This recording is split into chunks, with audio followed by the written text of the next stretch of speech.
Fala, garoto! Começando mais um podcast da Construtora Ideal. Você sabe, é o nosso bate-papo ideal semanal, toda sexta-feira às 18 horas, todas as plataformas. Perdeu ali sexta-feira às 18, né, Enoque? Vai no Spotify, Deezer, tá no carro, escuta que sempre vem um conteúdo bacana para você que é do mercado imobiliário e quer conhecer cada vez mais e aprender aqui. Inclusive, queria agradecer já de antemão, nesse episódio, nosso patrocinador aqui, nossa querida Favos de Mel. Favos de Mel, uma padaria deliciosa aqui na Timóteo Penteado, inclusive muito próxima dos empreendimentos da Construtora Ideal. Favos de Mel, muito obrigado pelo apoio. Daqui a pouco estaremos aí. E não só por isso, queria primeiro também pedir aqui para o Enoque se apresentar. Fala, Enoque. Tudo bem, eu sou Enoque Paiva, gerente comercial da Construtora Ideal. E hoje a gente vai ter um assunto muito bom. Fiquem ligados. É isso aí. E o Luquinha também, né, Luquinha? Fala, pessoal. Sou o Lucas, responsável pelo marketing da Construtora Ideal. Nosso Instagram está sempre na telinha para você conferir, as nossas redes sociais. Eu, Adilson Júnior, da TV Gazeta, apresentando esse podcast da Ideal já há alguns meses com essa construtora que é fantástica. E hoje, mais do que especial, separou um horário na agenda lá, conseguiu encaixar. Queria agradecer demais Sofia Martins, ela que é empresária do ramo imobiliário e best-seller da Profissão de Milhões. Olha, a história dela já contou um pouquinho aqui, gente, dá vontade, né, de ficar fazendo um podcast de 7 horas e mais um pouquinho. Sofia, obrigado por estar aqui. Não, eu que agradeço o convite, me sinto honrada, obrigada, estou muito feliz e o tema que nós separamos aqui, eu tenho certeza que vai ajudar muitos profissionais de vendas, que é um assunto que eu sou apaixonada e vivo isso, né? É o que é diferente, é uma coisa que eu vivo todos os dias, aquilo que eu acredito sobre vendas. Então é para você ficar ligadinho no nosso podcast, você que trabalha nesse mercado imobiliário, quer vender mais, quer ter dicas, você vai aprender muito nesse episódio, né, Luquinha? É isso aí. Vai aprender demais sobre o mercado imobiliário, estratégias de venda. Bom, eu de todo mundo aqui, eu sou mais panguão, digamos assim, né? Então eu quero aprender cada vez mais. É isso aí. Quer começar, Enoque, com a primeira pergunta? Vamos lá. Ai, meu Deus, tem um caderno ali de perguntas já. É prova de escola, chama natural, aquela prova surpresa. Sofia, a gente sabe que você tem uma história bonita, uma trajetória de sucesso como gestora no mercado imobiliário. Eu tenho uma dúvida aí. Você começou como corretora ou você já veio para formar esse time de sucesso que você tem? Não, comecei como corretora. E eu costumo dizer assim, eu saí de uma área que eu galguei, né? Comecei ali do zero, galguei o ápice do mercado financeiro como diretora de área de expansão. Quando eu vim para o mercado imobiliário, foi do zero.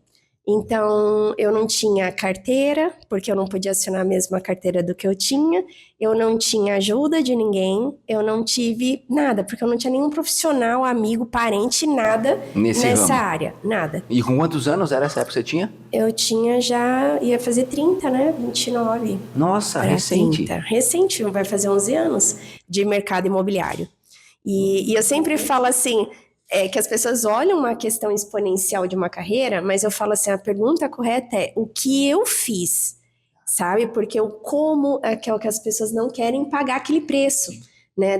Das horas do trabalho, de não ficar 10 horas tomando um cafezinho, né? 5 horas fumando um cigarro, é ser produtivo no que você está fazendo. Então, eu comecei como corretora e eu falei assim, uau, como é que um corretor vende? Por onde? Então, ele vende por captação, ele vende no farol, ele vende por ligação, ele vende por campanha na internet. Como que ele faz? E eu tive que quebrar um monte de objeções minhas. Por quê?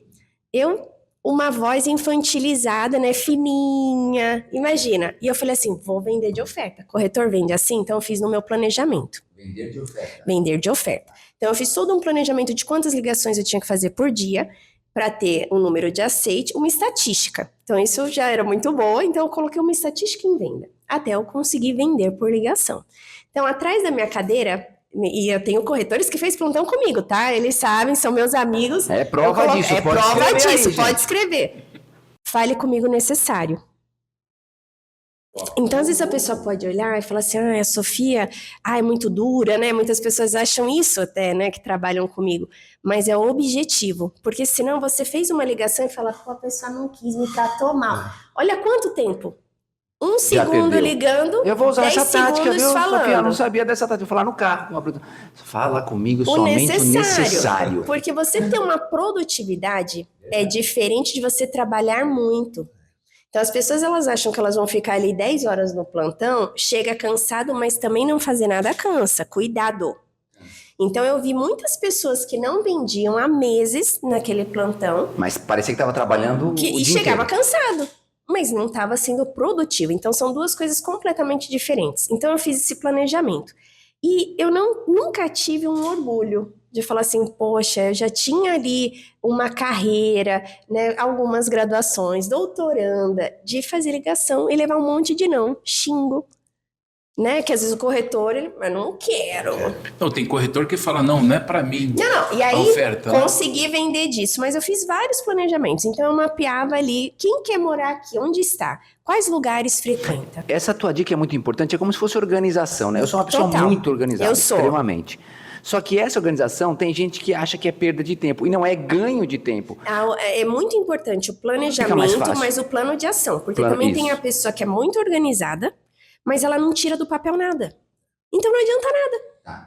Então eu falei Sua primeira assim, dica é muito importante. eu coloquei como que eu ia galgar as vendas. Então, onde que está um cliente potencial que queira morar aqui? Então, eu mapeava todos os comércios, até aquele fim da Bibô com uma portinha que eu ia lá para me apresentar, que eu estava com um projeto e tal. Então, eu fazia isso em horários que as pessoas não atendiam o telefone de manhã. Então, o comércio de manhã ele é mais tranquilo, ninguém atende telefone, então eu colocava 2 horas do meu dia para fazer captação. E eu mesma ia. E aí eu chegava no plantão, a pessoa falava, não, mas corretor não é panfleteiro. Eu falei, claro que não. Imagina, ia ter um monte de panfleteiro milionário. É claro que não. Eu ir é muito diferente de entregar um flyer. Porque eu vou saber explicar do projeto. Então eu nunca tive, eu sempre olhei o lado bom. Então as pessoas, eu não vou fazer isso, querem me matar. E aí você ouve tudo, né? Ah, estão achando, nossa, não, a gente é autônomo, vou estar lá na rua com sol Vem de o ego um rachar. pouquinho também, muitas pessoas vêm de outro trabalho, de outra Sim, profissão, sim. né? Isso às E eu vezes que a gente nunca fica tive. até inconformado com os corretores, que eles não querem fazer um trabalho na rua. Às vezes a gente faz até algumas ações, o pessoal tem vergonha Gente, de chegar no cliente. Eu não tenho. E aí, por quê? Porque a vergonha, ela tem que estar atrelada. É claro que pode não ser confortável, como nada vai ser confortável, mas você tem que escolher qual é o seu difícil. Então, se você quer se relacionar com pessoas para criar uma estratégia de vendas, você tem que saber onde você quer chegar. Eu sempre soube onde eu quero chegar. Então, se eu tenho que passar por aqui para eu chegar aqui, isso não vai ser um problema. O problema é que muitos corretores não veem aonde eles querem chegar. Eles querem vender uma unidade, aí daqui a pouco, aí tira 2 meses de férias, desaparece, aí tá precisando de dinheiro de novo, aí volta. E eu nunca fiz isso. E você continua ali. Sim. Então eu falei, bom, eu quero chegar aqui em um tempo menor, o que eu tenho que fazer? Então, segunda a segunda e sendo produtiva na minha hora. Na minha hora, assim, cronometrada. Então, 2 horas era a captação, depois eu fazia toda a parte da minha campanha digital, sempre eu trabalhei no digital, porque é uma forma de se falar como que as pessoas vão saber que eu existo em vendas. Então, eu sempre fui muito, muito introspectiva. E as pessoas olham, né, e não imaginam. Não parece. Mas isso é uma coisa que você trabalha, desenvolve. Então, a partir do momento que eu falei assim, eu preciso vender, eu tenho que usar a habilidade de um introspectivo, que eu sei ouvir bem, e colocar a meu favor o que eu tenho que desenvolver. Eu não lembro muito bem há 10 anos atrás, 11, mas já estava muito forte o Instagram, alguma rede social, então você saiu na frente. Sim, mas aí Quando você qual que pensou era no o mundo problema? digital. Não, no digital, como eu fazia? Eu saí na frente na minha estratégia de campanha e patrocinado, mas não em eu aparecer, que foi uma virada da minha chave. Por quê? Porque aparecer para mim era uma coisa assim, ai, vai ficar parecendo Sofia Aparecida da Silva. Porque eu tinha essa objeção que muitas pessoas têm, por isso eu falo. E aí eu comecei e colocava assim, olha, tá vendo essa padaria? Quer morar perto dela? Essa padaria, ela é fantástica. E aí eu fazia um patrocinado para públicos que gostavam daquela padaria para ver que eu tinha um projeto próximo. Então eu fazia essas estratégias comerciais com os meus patrocinados. Então eu consegui ter na minha rede social muitos seguidores deste nicho, cliente final. Então eu pegava a Zona Norte de São Paulo. Então todas as páginas da Zona Norte de São Paulo. Tudo, eu segmentava tudo. Depois eu fui como coordenadora, depois como gerente, corretora campeã, aí eu coordenei 11 ou 12 projetos, e projetos nenhum só lançamento, o resto eu peguei tudo, sabe, lançou, não saiu muito bem, tem coisa remanescente, voltou, né? E tal, aqueles, né, que você precisa resolver o problema. Então eu zerei todos eles, e aí eu instituí uma equipe de vendas que representava 85% do que vendia a construtora. Comecei do zero, não herdei equipe de ninguém, e que bom, porque senão hoje já vai, mas conseguiu porque... Não. E eu ouvi muito, se é difícil para eu que sou um gerente há tempo do mercado, ninguém te conhece, Sofia, eu ouvi muito isso. Então eu usei muito a favor de campanhas para mostrar que eu estava contratando, como era trabalhar comigo, desenvolvimento, cursos que eu dava para a pessoa ver diferenciais. Então eu estruturei isso e eu nunca tive problema de ir na rua e falar assim, olha, aqui é um ponto estratégico, vamos lá conversar com essas pessoas. Porque eu precisava ensinar o corretor uma boa abordagem. E eu sei fazer isso. Então... E acontece muito o contrário que você falou. Não, isso não dá certo. Não, dá isso certo. Não. E aí dá muito certo. Tem que transformar esse não... Gente, teve uma vez que eu como corretora, tá?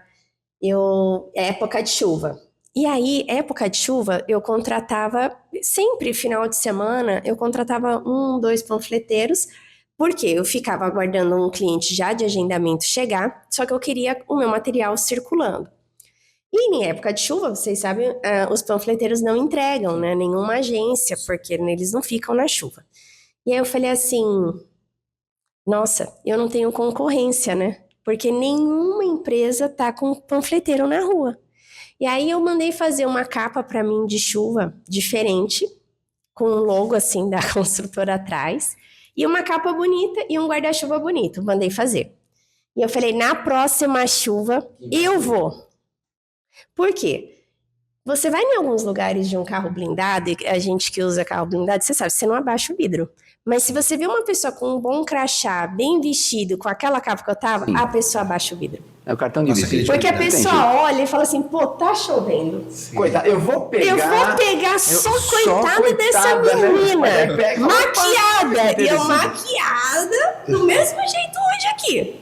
E aí eu entreguei assim, eu fiz uma venda de uma corrente desse dia de chuva, que foram umas 12 unidades grandes. Uau. Porque muita gente deve ter pensado assim, eu tô esperando um sinal se eu devo comprar esse... Pô, na chuva, uma única pessoa vestida desse jeito me entrega uma... Mas aí a diferença qual é? Se a pessoa falar, mas Sofia... E aí eu fui muito criticada, né? Que louca. Nossa, vai pegar uma pneumonia. Nossa, não sei o quê. Aí é uma questão do que você acredita, né? Aquela coisa, do que você tem fé pra ti mesmo. E eu sempre fui essa pessoa. Então, eu acredito e pronto, eu estruturo aquilo ali. Então, eu sempre olhei uma oportunidade onde as pessoas não estavam olhando. Ô, Sofia, e você que teve o seu time aí de vendas, é fácil? Eu acredito que não. Para você conseguir passar para os corretores, né? Poxa, eu fazia isso e dava certo. Moldar a sua equipe do jeito que você gosta. Porque, na verdade, você falou que era um pouco introspectiva. Sim. E você adquiriu todas as ferramentas possíveis. E muita gente acha, não, eu não levo jeito para vendas. Eu não nasci para ser, por exemplo, corretor de imóveis. E pelo que você está falando aí, todo mundo nasceu para... As habilidades, você tem que ver o que você quer desenvolver. Ponto. Então, se você traçar um planejamento e você quer desenvolver, você vai encontrar meios para aquilo. Você só não vai conseguir alguma coisa se você não quiser na sua vida. Porque a única pessoa que vai te impedir é você. Né? Sim. A sua pergunta sobre é difícil fazer gestão e colocar isso para as pessoas, lidar com um ser humano e pessoas é sempre o desafio maior. Porque cada pessoa tem a sua individualidade.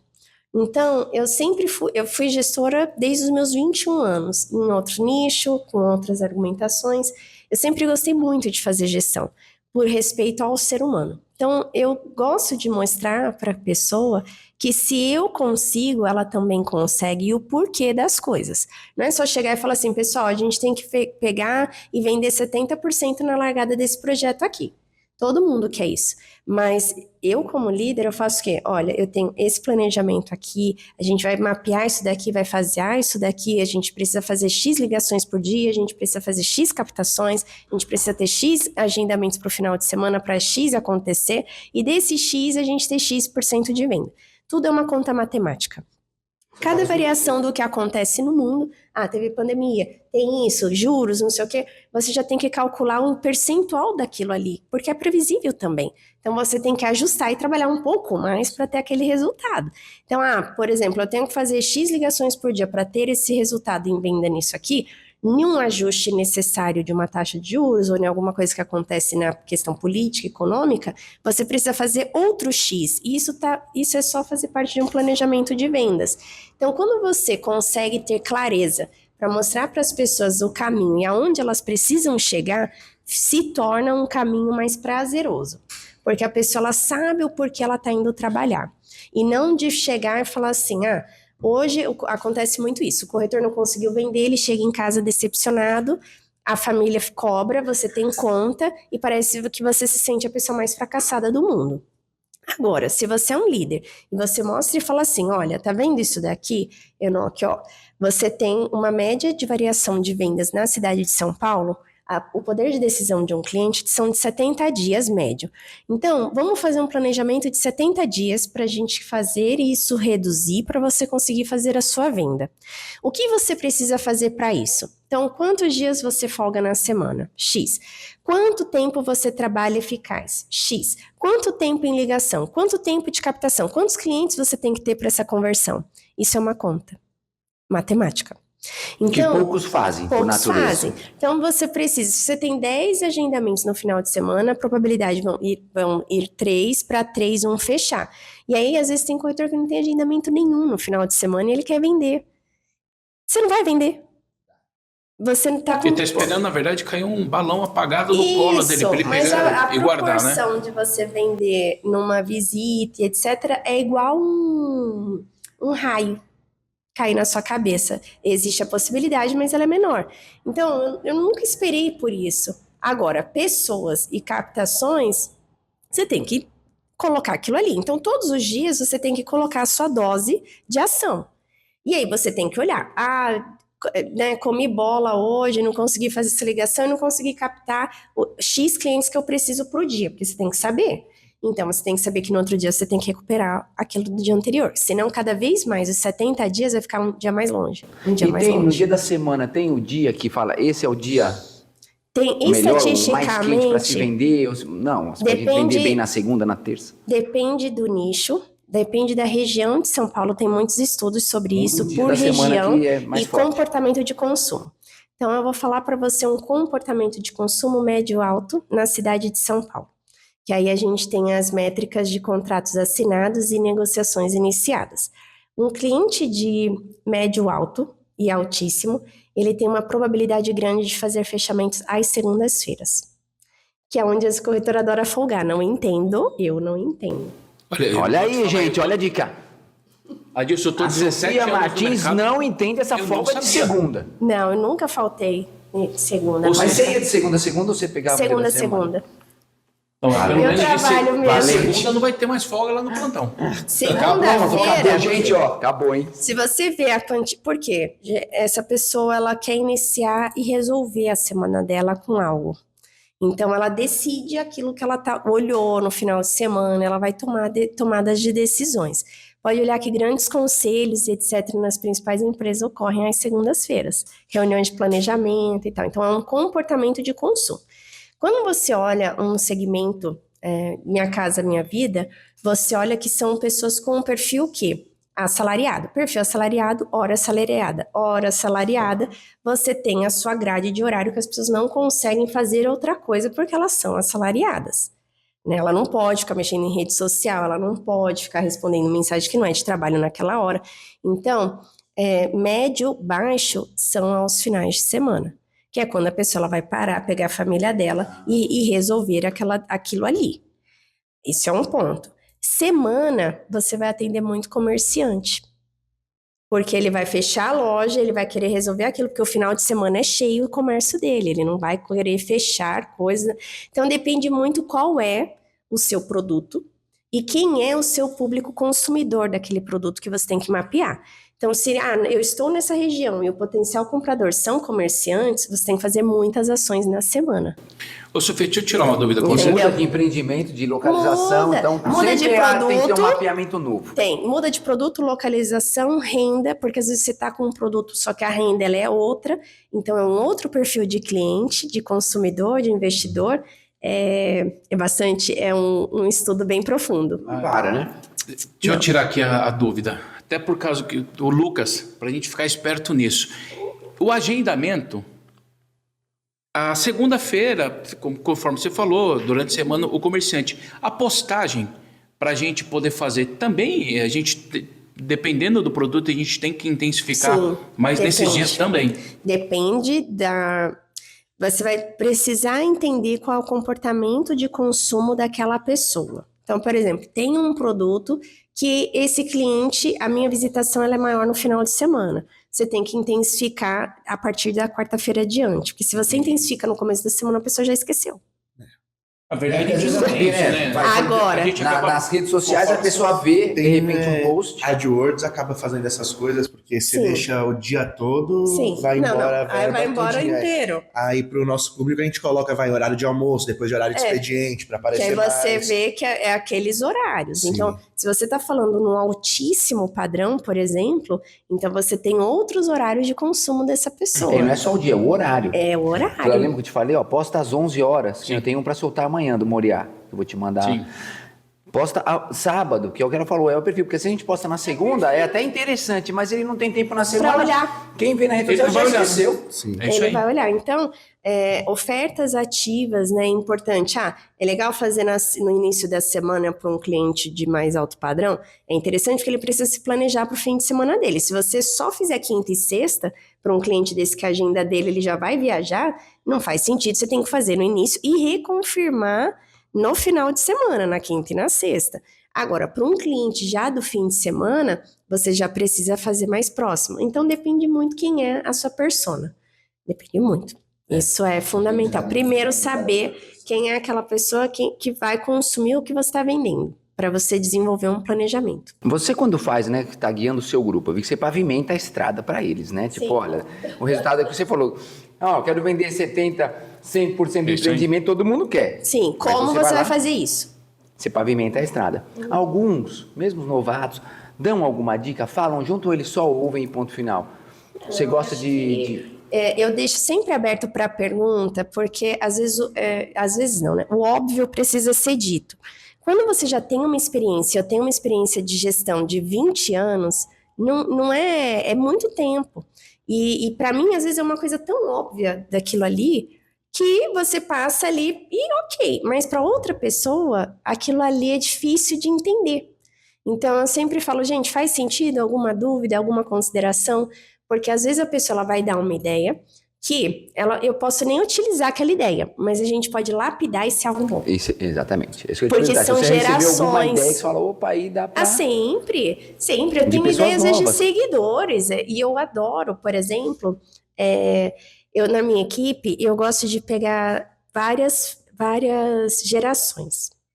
Porque uma geração mais nova, eu não consigo ter a cabeça da minha sobrinha, por exemplo, que tem 20 anos. Sim. Porque ela tá em outros grupos, em outras ideias, né? Então, às vezes perguntar uma opinião, como que se faria isso aqui? Para uma pessoa de 15 anos, ela vai te dar uma solução diferente. Que às vezes, obviamente, eu vou ser uma pessoa muito mais crítica, você vai ser, né? Você já teve outra...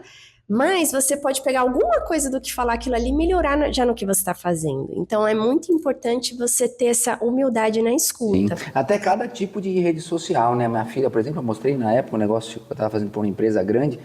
Primeira coisa que ela falou, tá muito demorado. Aquela rede social específica, a pessoa não... A mensagem tem que ser muito mais rápida. Sim. Não é mas muito. Passou E é daqueles importante. segundos ali, a pessoa, não quero mais.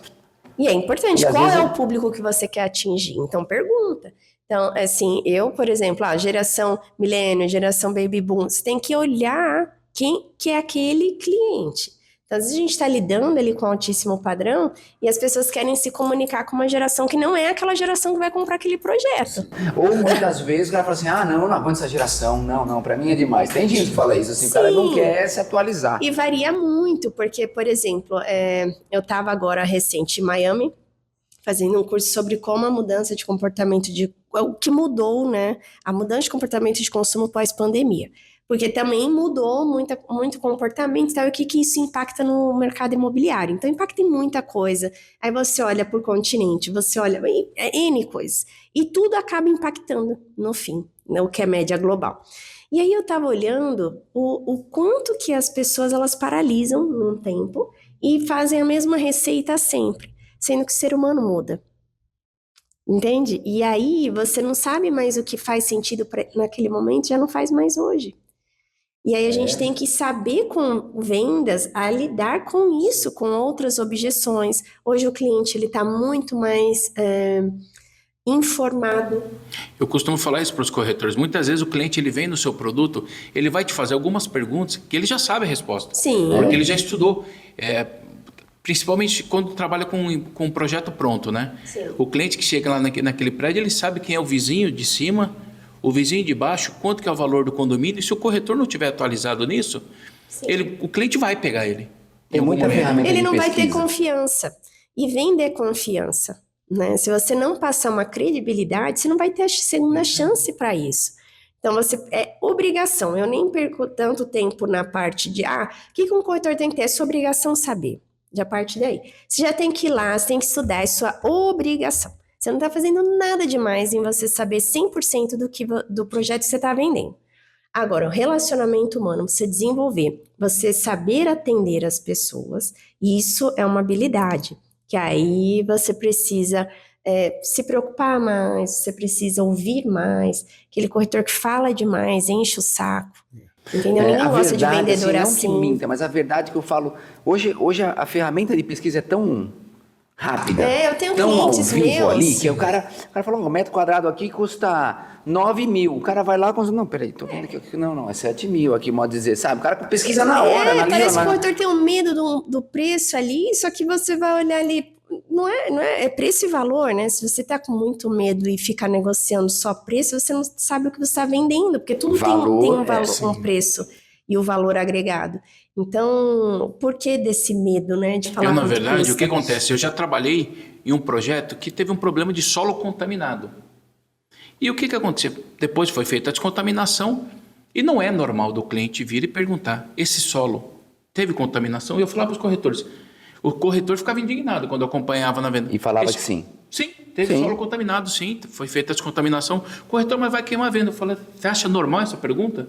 Ele já está perguntando, ele sabe da resposta. Se você falar que não, você já perdeu a venda. E para ele não é problema. Porque se ele sabia da resposta e veio, isso não é problema. Mas o problema é a mentira. É a mentira, né? O corretor fala, não foi. No meu ponto de vista, as pessoas elas têm medo do incerto, do que não conhecem. Então, tem um solo contaminado? Então, como que eu coloco para treinar a minha equipe para falar sobre isso? O que isso impacta quando descontamina? O que isso vai impactar na sua vida?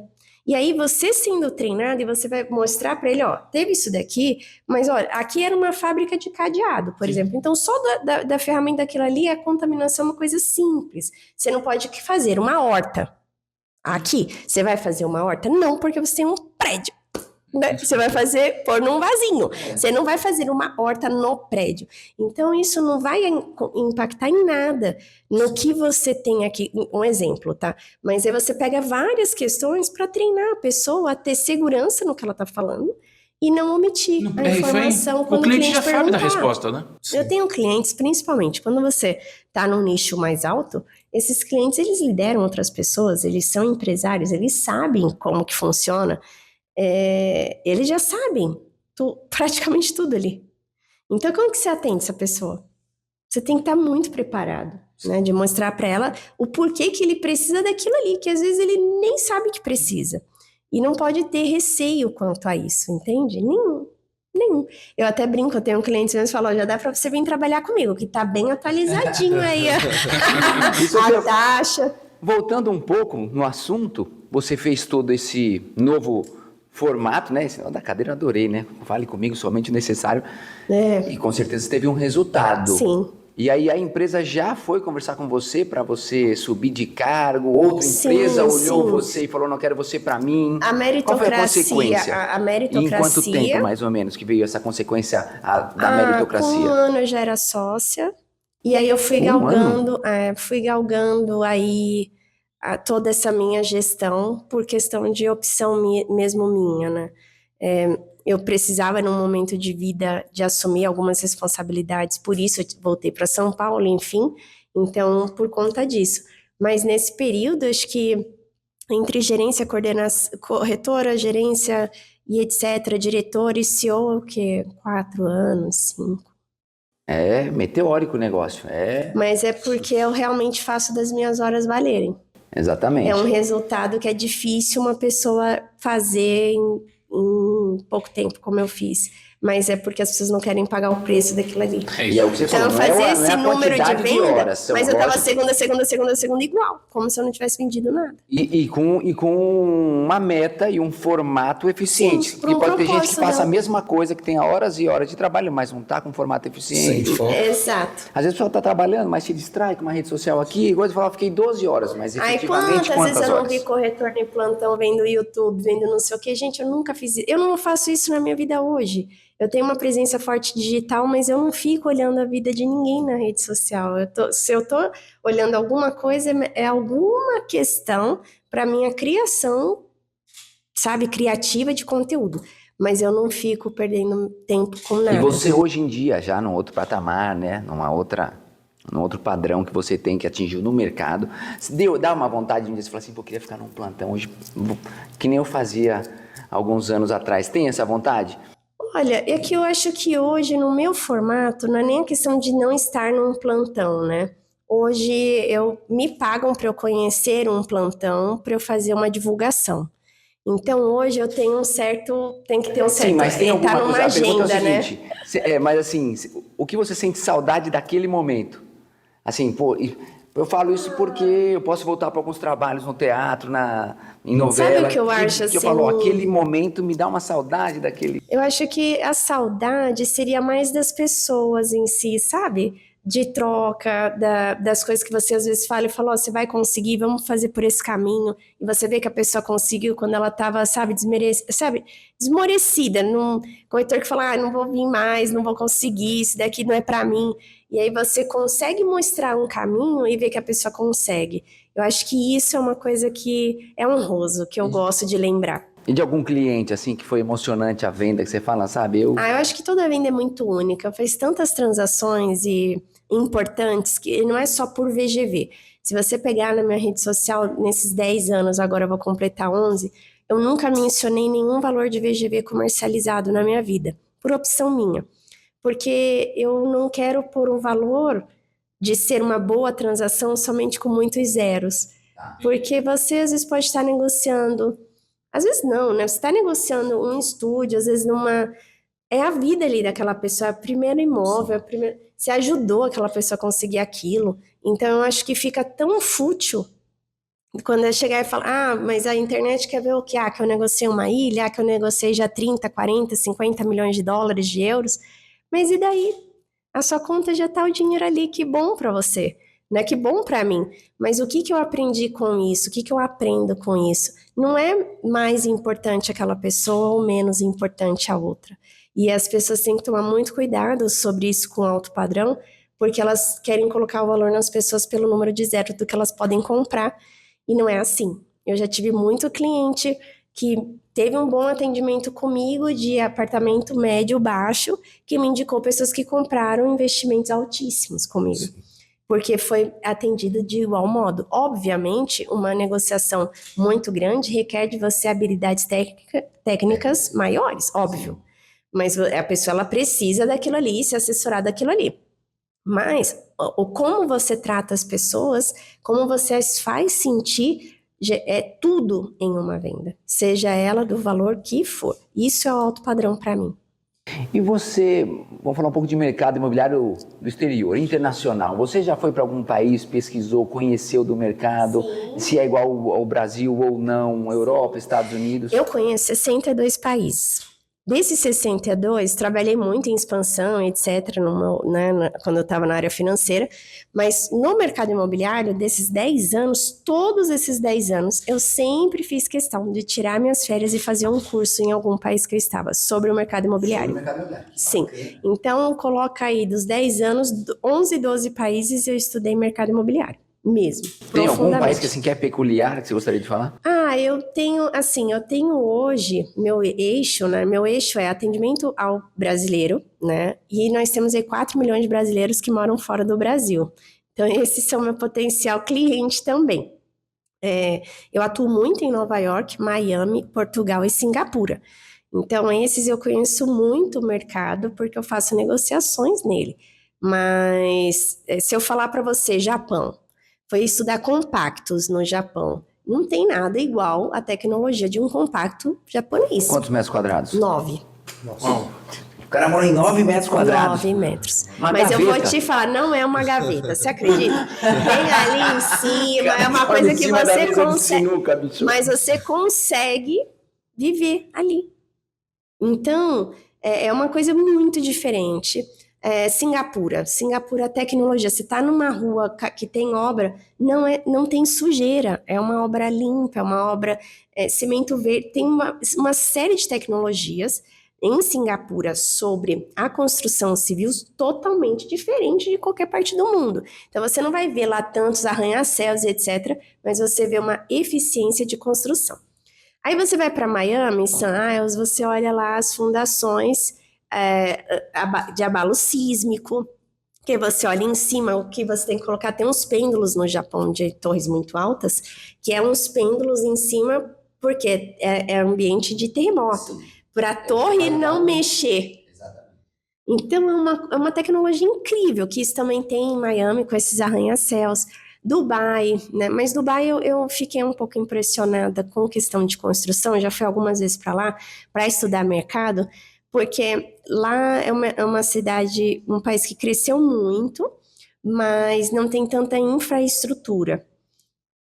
Infraestrutura de esgoto, infraestrutura mesmo, né, de saneamento. Então, tem uns prédios Até lindos. recentemente deu umas enchentes lá. Não, sabe, eu até temporais falei que isso teve. antes desse enchente, que eu falei assim, Dubai chove 2 vezes por ano. E alaga porque não tem evacuação de água. Sim. Então, não foi feito. E se você olha esses grandes prédios, vão caminhões para puxar sacramento, não tem saneamento. E das chuvas, tem empresas lá, é um business, tá? Eles vão e sugam a água. Então, porque eles sobem, né, com os drones, para colocar os sulfatos, não sei o que, para fazer chover, criar nuvem e tal. Então, tem toda uma tecnologia. E aí você olha várias coisas de melhoria nisso, né? E no sistema de financiamento, tem alguma coisa assim que o Brasil está atrás ou está à frente desse mercado do mercado? Eu conheço do Brasil 24 estados dos 27. E eu falo que o Brasil é uma terra abençoada. Tanto pensando no financiamento imobiliário, Em na tudo. parte. Por quê? Porque toda a estrutura que nós temos aqui no Brasil não deixa a desejar em nada, em nenhum outro lugar. Mas como você falou Sofia, disso nos Estados Unidos, você falou de Miami, que um financiamento é muito... A se você taxa vê o hoje valor tá final, alta. Não, alta. a taxa hoje nos Estados Unidos está alta, que vai para uma taxa de juros de 5, 6 é considerado alto, mas é dólar, né? Se você colocar lá, é diferente pelo sentido do quê? O banco, ele não quer muito saber para quem que ele está emprestando. Eu não quero saber se estou emprestando para você. Eu quero saber o valor da propriedade dele. Porque se ele não pagar, eu vou pegar a propriedade, ponto. Então, é diferente isso. Aqui no Brasil, a gente vai ver o CPF para... Interessante. Entendeu? E lá não. Então, às vezes você está com uma propriedade enorme, eles financiam uma média ali de 60%. Ele não está muito querendo saber se é imposto de renda, se tem dinheiro para pagar. Mas ele vai ver muito mais a avaliação daquela propriedade. Isso é o que muda. Então, tem uma liberação um pouco mais fácil do que aqui. Mas são culturas diferentes. né? Aqui tem o jeitinho brasileiro e etc. Sim. Tem a legislação, aqui não pode ter 30% a mais da renda daquela pessoa comprometida com financiamento. Nos Estados Unidos, por exemplo, é país de primeiro mundo. Praticamente a educação financeira se vira, você que tem que saber. Agora, aqui, assim, dentro disso, já tem um método para não ter tanta bolha, para você conseguir ter um nível de inadimplência menor, Sim. né? Porque o nível de inadimplência americana ela é menor, a menos quando acontecem essas bolhas imobiliárias, enfim, mas aí é outro tema. Mas o que eu vejo de diferença em país de primeiro mundo, eu não digo só Estados Unidos, mas para o Brasil, é essa diferença. Eles olham muito mais a propriedade, a regulamentação daquela propriedade, e tá meio que é bom, mas é tipo, dane-se, você que se vira ali também para pagar. Mas o Brasil perdeu.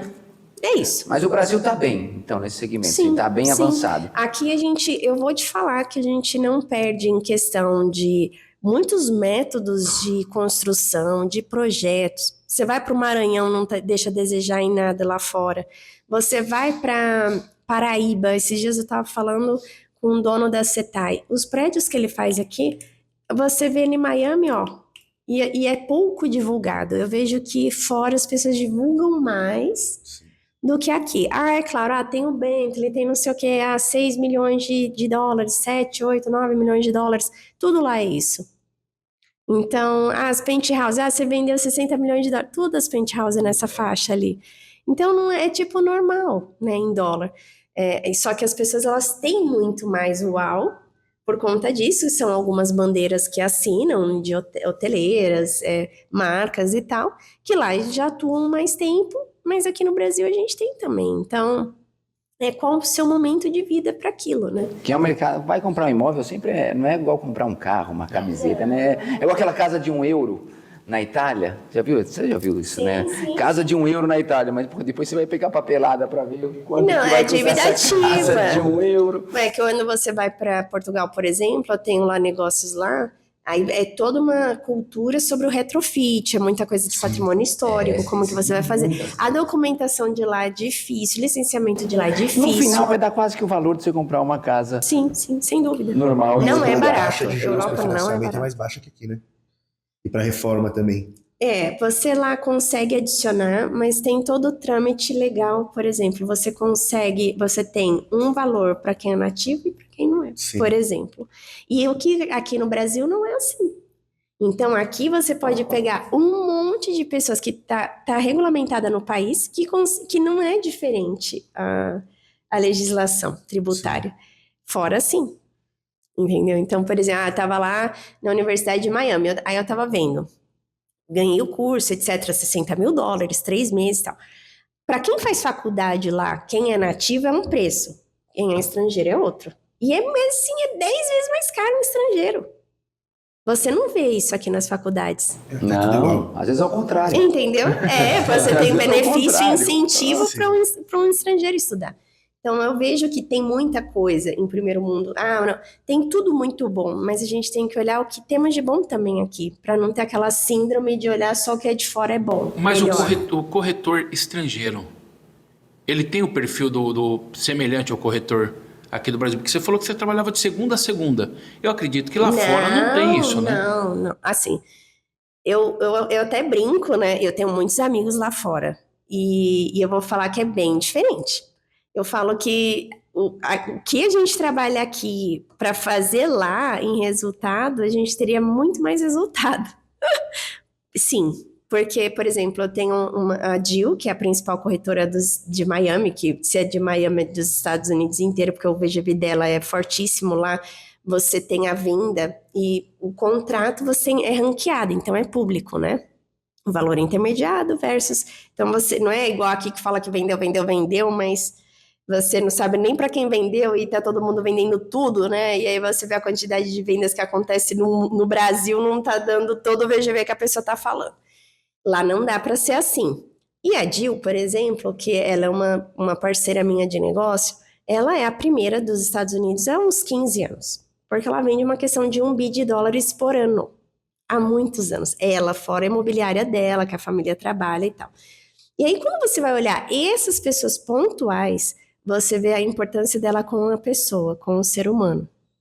Então, ela atende, ela ajusta o horário, mas ela tem clientes também, ou um nicho que ela construiu uma carteira sólida de cliente. No dia 24, a gente estava negociando unidade, ela tinha uma propriedade que eu precisava oferecer para um cliente meu, por exemplo, e a gente estava lidando com isso, uma pessoa dessa, que não precisa há quanto tempo, não é mesmo? Ela poderia estar em qualquer parte do mundo. E nós estávamos nisso, e ela me ajudando num dia 24 de Natal. Agora, não é normal ver isso. Então, eu costumo... Sim. Por isso que eu falo assim, o comportamento de corretores muda muito, porque eles não têm esse calor nosso, mas dos campeões você vê sempre uma métrica similar, que é você ter uma organização muito clara, um planejamento muito claro e você saber lidar com problemas muito rápido, você é muito ágil. Então, aquele meu cliente, ele era de outro país, ele precisava naquilo naquele dia e tal, mesmo que era um dia 24. Mas na cultura dele, ele não comemorava um dia 24, então a gente tem que se adaptar. E a adaptabilidade de campeões, elas são mais ágeis. Então, isso você vê o similar de campeões. Quando na área artística, né, vem pedir dica algumas pessoas, ou até mais velho, quer começar ou quer desenvolver ali uma habilidade para falar, para atuar, a gente sempre indica alguns lugares de confiança que são locais sérios para trabalhar, ou um ator, ou um apresentador, um radialista, enfim. Você tem algumas indicações, porque a pessoa de repente fala assim, mas como eu sei, eu entendi tudo que ela falou, que eu tenho que ter uma métrica, que eu tenho que ter isso, mas como que eu vou começar? Quem pode me ensinar? Existe um curso para corretor? Existe algum lugar que você fala, olha... Você está falando com uma pessoa exigente, que eu sou exigente assim, nível hard, porque eu primeiro olho o resultado, para depois eu decidir se eu vou ouvir o que aquela pessoa está me dizendo ou não. Sofia, sim. Olha o resultado, não o que você diz ser, o que você é, para mim conta muito. E não é só você ter um carro do ano, não. Você ter um carro de 1 milhão significa que eu sei que você gastou 1 milhão naquele carro, não quando você tem na sua conta, não quer dizer nada para mim. Sim. Não quer dizer que você tem um sucesso. Então, não é isso que você tem que olhar, é você ver vários objetivos daquilo ali. Então, o curso, para mim, hoje, eu faço muito, eu estudo muito, mas eu estudo várias habilidades comportamentais. Então, para um corretor novo, seria mais ele estudar comportamentais sim, do que ele ir em busca de um... Estou falando daquele, sabe, que o porque corretor quer começar hoje. A venda ele é uma conexão. Onde eu vou estudar para começar esse mercado milionário? A venda ele é uma conexão. Milionário? A primeira coisa é você estudar o que você está vendendo e você vai ter, onde você estiver, na sua imobiliária, na sua construtora, você vai ter esse apoio.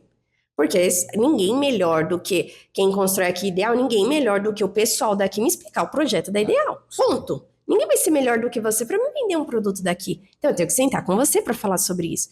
Então, produto. Agora, a sua habilidade de lidar com pessoas, é importante você ver o que vai ter conexão com você. Por quê? Tem muita gente que está nos ouvindo aqui. Pessoas começando agora, mas que elas estão começando na corretagem, mas elas não estão começando na vida. Tem que tomar muito cuidado. Porque eu nem gosto de termos que me falam, calça branca. Quando me falaram assim, você é uma calça branca, que eu não tinha vendido. Eu achei isso tão ofensivo. Fiquei sabendo num episódio aqui. Eu fiquei tão... a mesma coisa. E eu nunca chamei ninguém assim.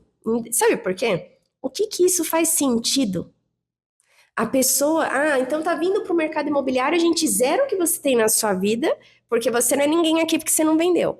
Então eu achei isso quando eu entrei, tá? E eu fui olhar e falar assim, não, eu posso pegar muita coisa do que eu aprendi ali e implementar aqui, porque não muda quem eu sou como pessoa. Então, isso não reduziu a corretagem para mim nem para baixo, nem igualou a todas as minhas outras graduações. E o corretor, ele tem que ter essa cabeça. Você pode estar vindo num momento difícil da sua vida para corretagem, mas não significa que você não é ninguém, porque deu errado, às vezes, alguma coisa que você veio trilhando. Pega o que você aprendeu, como você pode atender. Transfere isso por algo bom e melhore como pessoa. Eu sempre falo isso, não adianta eu vir aqui e falar 50 cursos que eu já fiz tão importante, ele aqui de marketing vai saber, faz de social, faz de não sei o que, sobe a campanha, aí eu vou falar um monte de coisa. Só que você pega, a pessoa fala com você, você é um ignorante. Não adiantou nada. Tudo que ele pegou e gastou aqui no AdWords, eu vou lá, e aí, tal, eu já falo, pronto, queimou tudo. O que adiantou? por eu não ser uma pessoa que evoluiu comigo como pessoa. Então, eu invisto muito na Sofia como ser humano para eu conseguir atender alguém bem. Porque se eu não resolver alguém comigo, porque às vezes a gente tá com um problema, às vezes não, né? Problema é verbo conjugado. Eu tenho, tu tens, nós temos, vós tereis. Se você não tem, você vai ter. Então, você chega lá no plantão cheio de problema. Só que você tem que ter uma inteligência emocional, que você chegou para trabalhar e aquele problema não pode fazer parte daquele momento ali, separa. E para você conseguir fazer isso, é inteligência emocional. Para você sorrir, para você estar ali com a pessoa, porque ninguém tem nada a ver com o seu problema quando você está negociando. Ele quer o melhor negócio para ele. Então, você evoluir como ser humano é importante. Só que as pessoas, elas não sabem aonde está falhando nelas. Então, ela não sabe, que ela é uma pessoa quem não sabe, não sabe que não sabe. Já falei sobre isso. Então, a pessoa ela não sabe, às vezes, que ela é uma ignorante, que ninguém gosta de falar com ela. Quanto mais vender. Quanto mais vender. Entende? Então, falando só assim mesmo.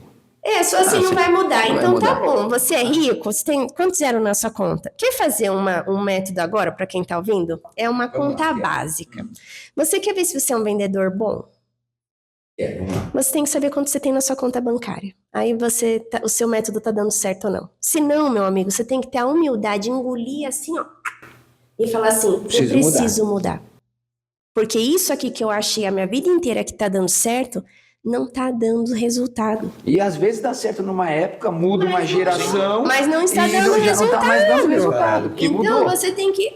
mas Sofia... Ninguém, não foi ninguém. Só você sabe quanto tem na sua conta. E aí sim, você olha aquilo e fala, bom, não gosto de fazer isso, mas eu não gostar tá me custando quanto? Então eu tenho que desenvolver essa habilidade. Não gosto de fazer um anúncio, mas não do jeito que você tá fazendo tá dando certo? Tá ok a sua conta? Então tá ok. Agora só você sabe. E essa conta é uma conta que você tem que fazer por métrica de resultado. Não é ninguém. Não é eu vim aqui na internet e falar, gente, nossa, vendi isso. Não é eu chegar com um carro, não é eu morar em tal lugar. É você com você mesmo. E aí você tem que desenvolver a habilidade. Poxa, então eu folgo 2 vezes na semana? Não dá para eu folgar. Eu vou ter que mudar comportamento. Então eu tô fazendo só isso, eu vou ter que incluir isso daqui, se eu quero ter outro resultado. E a pessoa que entra nesse mercado tem que ter essa consciência. Se o cara gosta de folgar 2 vezes por semana... Eu nunca folguei isso na minha vida. 4, Esses 5, dias... vai ser artista. Não. E nem... Pode dizer, é brincadeira. Não, é verdade. Ele pode procurar outra coisa para fazer. Mas mesmo artista, porque eu estava olhando, né? Eu li um livro que fala sobre vários comportamentos da Gisele e tal, porque ela é a modelo mais bem paga do mundo.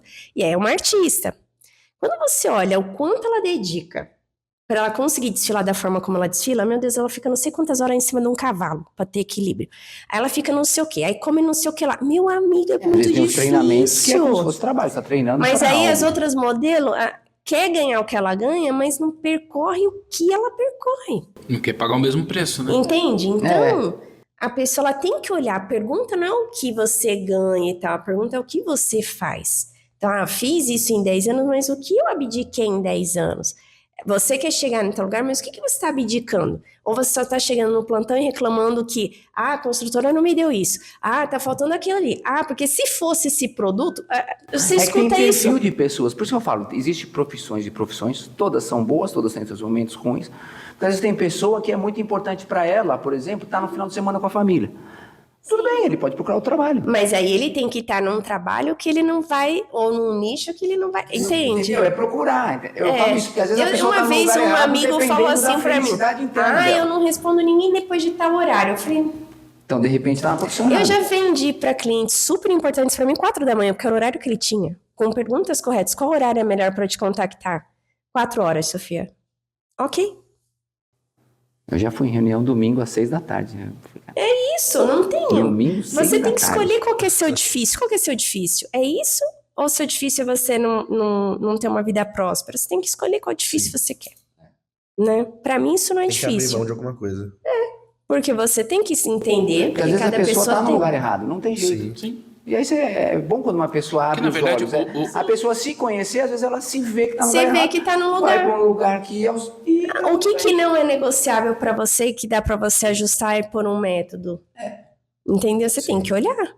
A mesma coisa, não quero mais fazer isso. Então você tem o quê? Você vai ter equipe, você vai fazer o quê? Você tem que entender, porque tudo vai requerer, para você fazer dar certo, tempo, dedicação e disciplina.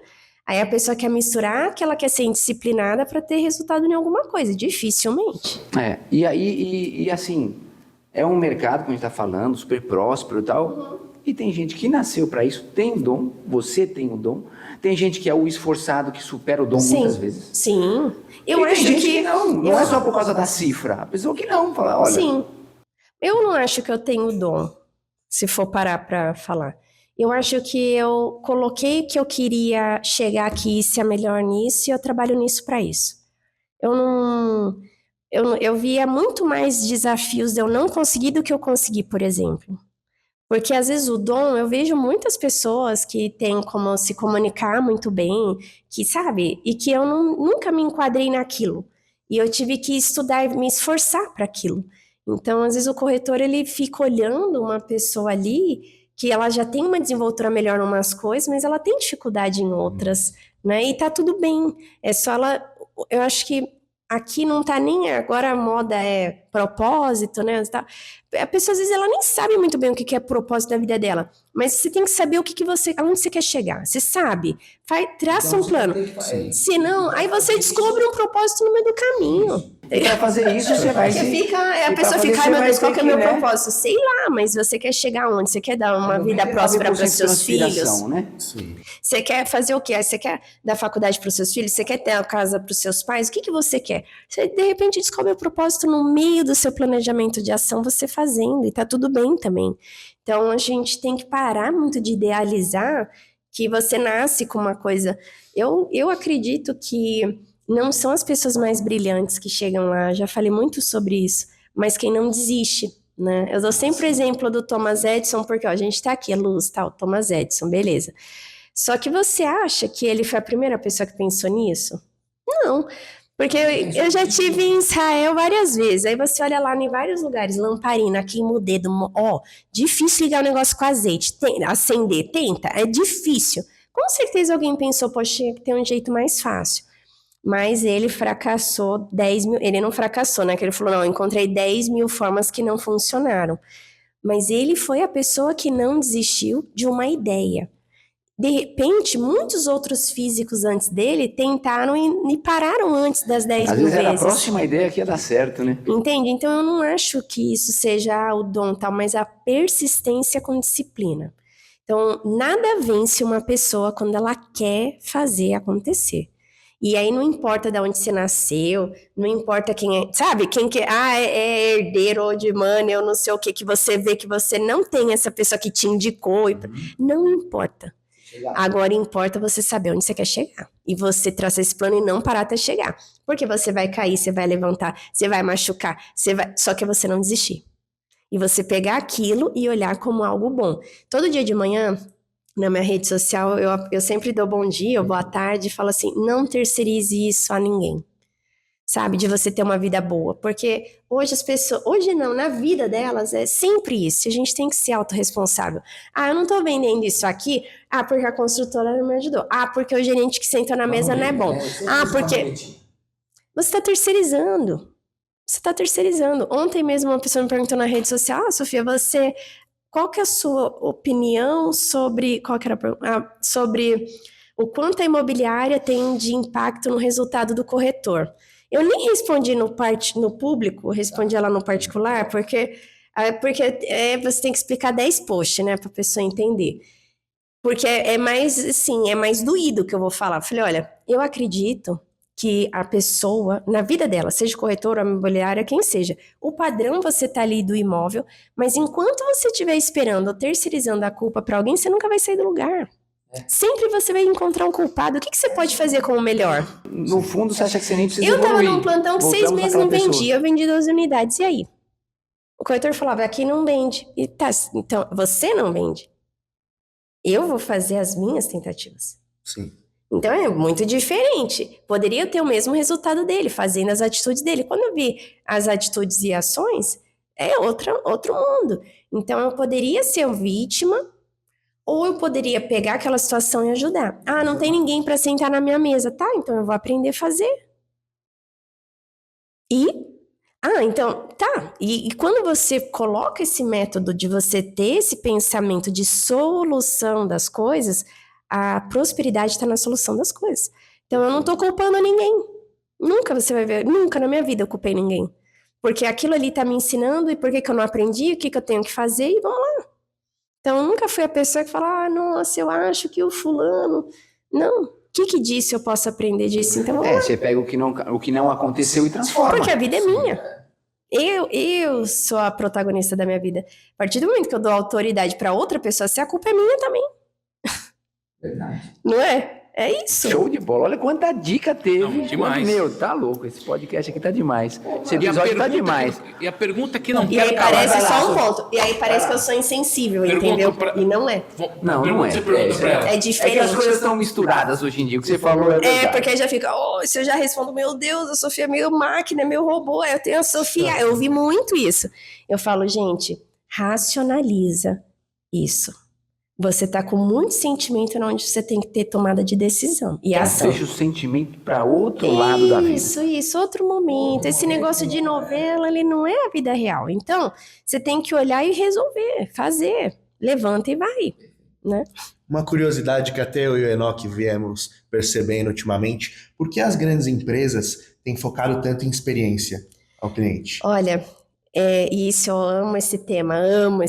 Eu viajo, enfim, e eu estive em Tóquio, na França, e aí você vê esse movimento das grandes marcas. Você pega a LVMH, né, a empresa hoje mais valiosa do mundo, tá sempre em primeiro, segundo lugar, Tesla e eles e tal, e fala, poxa, por que eles gastam com isso? E aí, eu fui no Café Prada, fui no Café da Louis Vuitton. Aí você pode ir lá e tomar o seu café mais caro da sua vida, que é 30, 40, 50 dólares. O hambúrguer na Tiffany, 50, 100 dólares, 500 reais no hambúrguer. Mas mesmo assim, você pode ir na Tiffany e comprar uma joia lá de 300, 400, 500, 1 milhão de dólares. Então, é muito cafezinho para pagar o produto, né? Na Prada, você vai lá, você tem um macarrãozinho da Prada, 30, 40, 50 dólares. Mas você compra um sapato da Prada, 10 mil reais. Então, precisa de muito docinho. E aí, eu tava nessa questão desses movimentos, de todas essas marcas, tanto as maiores e as menores vão indo no mesmo nicho. E conversando com uma diretora executiva de uma dessas grandes marcas lá fora, eles colocaram para mim um dado importante num curso que eu fiz, que eu achei incrível, que quando você tem o potencial como vendas em mexer nos 5 sentidos de alguém, a probabilidade de você fechar negócio aumenta para 80%. Nossa. Então, nada é por nada. E aí eu falei, e como que vocês colocam isso? Porque mesmo que você faça uma experiência dentro da loja ou fora, a pessoa às vezes não vai comprar ali de imediato, e não é o interesse deles. Mas você está tendo uma experiência degustativa, de sentido, de olhar, você mexe os sentidos. A pessoa, quando ela está ali na Champs-Élysées com um monte de marca, se ela foi num café da Prada, por exemplo, inconscientemente ela vai estar com a Prada na cabeça porque teve um desenvolvimento, né, de degustação naquela pessoa. E aí, quando esses cafés, os primeiros começaram, eles tiveram um aumento de alavancagem de venda de 30% maior do que as outras marcas.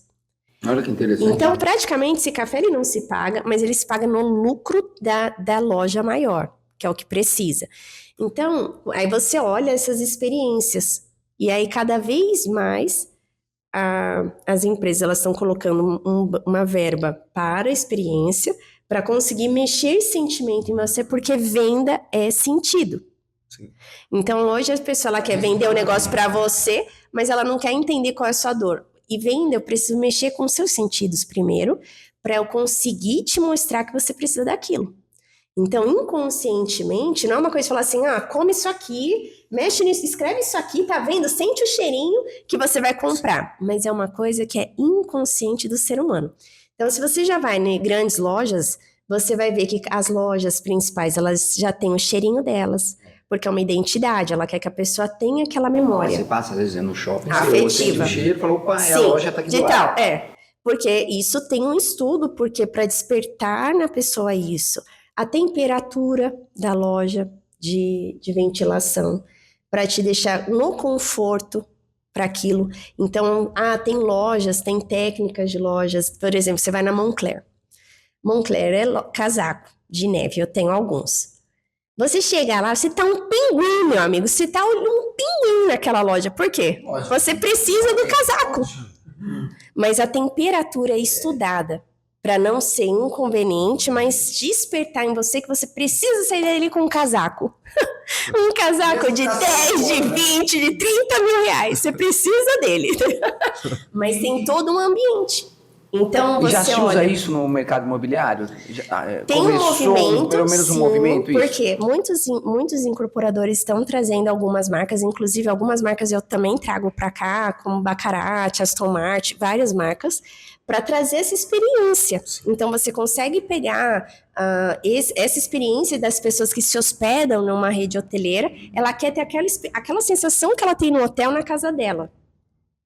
Entende? Então, isso é tudo experiência. Por isso que você vai pagar um mais caro por isso. Mas é preço e valor. Então, sabe aquela sensação que você chega no hotel e fala, ai, tudo tão gostoso, né? Ai, você não vê aquela louça cheia a pia cheia de louça, tal, você já imagina. Essa sensação é o que a construtora lá quer que a pessoa tenha tendo uma bandeira. Ou até o interesse daquilo lá na casa dela. Aquela parede, Entende? aquela Quando a pessoa cama, entra já naquele stand, ele já está convidativo para a pessoa pensar nisso. Então, hoje, sim, trabalha-se muito isso. Ainda não, eu vejo que no Brasil ainda tem muito espaço.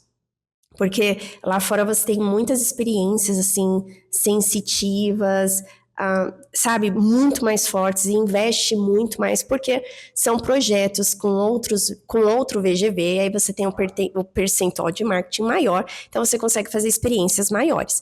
Então, dentro de uma realidade, você consegue fazer aqui no Brasil. Mas, por exemplo, tem VGVs lá fora de um projeto de 6 bi de dólares. Você consegue fazer N experiências dentro de um projeto desse com aquela verba para o cliente, entendeu? Então, eles trabalham isso muito bem.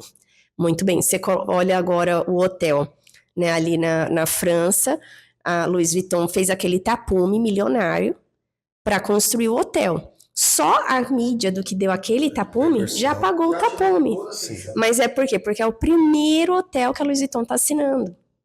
Então, ela não assinou nenhum. Então, é um impacto. E aí, a pessoa ela tá com a loja da Louis Vuitton do lado, que ela é muito bem atendida. Então, qual é a sensação que a pessoa quer que ela tenha naquele hotel? É essa sensação de ser bem atendida. Porque aquela Louis Vuitton é a que mais tem um custo operacional do mundo. É aquela da França. Por isso está ali do lado. Então, tem toda uma questão de experiência. Para acontecer, até teve todo um estudo, sim, sempre inovando, né? Porque vai ficar pronto, acho que daqui mercado? 3, 4 anos o hotel, mas aquela espera de você olhar e falar, poxa, quero me hospedar aqui. Que eu já fui 2 vezes, olhei aquele tapume, eu falei, poxa, esse hotel vai ser legal, hein? Que aí você vai tirar foto, mas você está gerando uma expectativa e experiência. Então, tem um objetivo. Então, a resposta, resumindo, é vender. Porque gera mais experiência? Para vender mais. Desperta no... Quanto mais você despertar, que é venda. De profissão Tudo é para venda. Profissão de milhões. A profissão de milhões, qual que é? Vendedor. O meu livro, às vezes as pessoas falam assim, é sobre o mercado imobiliário? Não, é sobre vender. E aí, eu fiz um capítulo de mercado imobiliário, mas é você vender. Por quê? Se você pegar um médico, ele pode ser ali o melhor naquilo que ele faz, mas se ele não souber vender o que ele faz, pode ter hoje a internet é mestra disso, uma pessoa muito inferior a ele, que se vende melhor, precificando mais do que ele. Então, por que a pessoa que sabe o que ela está fazendo, ela não se vende melhor? Ela tem que desenvolver essa habilidade para ela ganhar mais, simples assim. E isso eu vejo muito aqui no Brasil, de muitas coisas que a gente faz melhor que vende menos. E lá fora, vende-se mais. E que não, entendeu? Então, tem muita coisa que cada um nas suas devidas proporções, mas que a gente tem que trabalhar uma habilidade de venda. Senta com o dono de uma empresa, ninguém vai vender melhor da empresa do que ele. Ele é o melhor vendedor da empresa dele. Senão, ele não teria conseguido construir nada. E nós temos que desenvolver E isso. você Só sempre que vai vender alguma coisa na sempre. vida? Você vai pode num- vender, se vender. Sim, vender você vai o para seu uma trabalho. reunião, você pode ter a melhor ideia, mas se você não souber vender essa ideia, às vezes uma ideia mais esdrúxula, mais bem vendida, vai ser abordar, que vão acatar na reunião. É o que você falou, tanta gente aí, às vezes, nas redes sociais, que sabe se vender, mas Por aí, isso que a gente na tem que prática, investir, tem porque pessoas muito a melhores. gente não gosta de vendedor por conta da inconveniência. Ninguém gosta de ter uma pessoa inconveniente, mas em tudo na nossa vida é venda. Vai lá numa argumentação. Eu não gosto de perder nem no par ou ímpar, então eu tenho que desenvolver a habilidade de vender. E aí não é você saber gritar, saber falar, é você saber vender, é você saber se posicionar, é você saber ter argumentação, é você saber ter a segurança daquilo. Até para você ir no cinema, para você escolher um filme com seu marido, você tem que saber vender o porquê que você quer um e não outro. Tudo é venda. Só que ninguém. Para você conseguir um marido, você tem que... Exato. Você vai conhecer uma pessoa, você tem que se vender, né? Você tem que se vender total. E umas vendem errada, né? Mais ou menos. E tem umas pessoas que se vendem igual. Aí quando você vai ver, peraí que essa Coca-Cola aí tá dole, né? Essa Coca-Cola aí tá dole.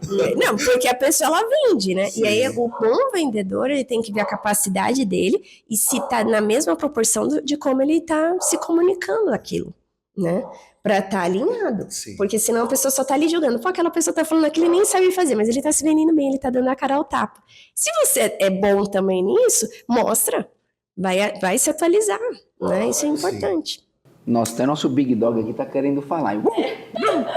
Quando ele vem risada aqui, ele adora, quer participar. De novo, vamos botar ele pra participar aqui. É isso aí, gente. Infelizmente, até passamos um pouco do horário, mas é que o papo tá muito bom, Sofia. Obrigado. Assim, olha, vale a pena muito assistir esse episódio, porque você que tá aí, não só na corretagem que você falou agora, você deu dicas, né? É na vida. Pra vida. Então, eu queria agradecer muito sua presença. Obrigada. Engrandeceu muito o nosso podcast. Obrigada, eu que agradeço e que bom, deixa seu like aqui, né? Deixa suas redes sociais, inclusive ela falou que ela responde lá, Sim, isso é muito sim. bacana, né? Então quer falar com a Sofia Martins? Passa seu Insta, Sofia Martins, Sofia com PH, _SP.